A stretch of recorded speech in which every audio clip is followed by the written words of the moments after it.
Tahu. Assalamualaikum warahmatullahi wabarakatuh. Waalaikumsalam warahmatullahi Seperti inilah pemandangan lokasi makam Cik Nyak Mutia. Ini segala macam fasilitas atau sarana prasarana sudah lapuk, yang sangat kurang perhatian dari pihak terkait, dari dinas terkait. Seharusnya oleh dinas terkait menganggarkan biaya yang memadai.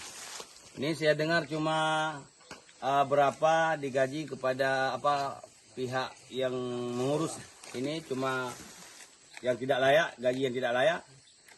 Kemudian juga dengan biaya yang perhatian dari pemerintah yang tidak memadai. Maka kita harap pihak pemerintah, terutama dinas kebudayaan, untuk segera menganggarkan anggaran yang memadai.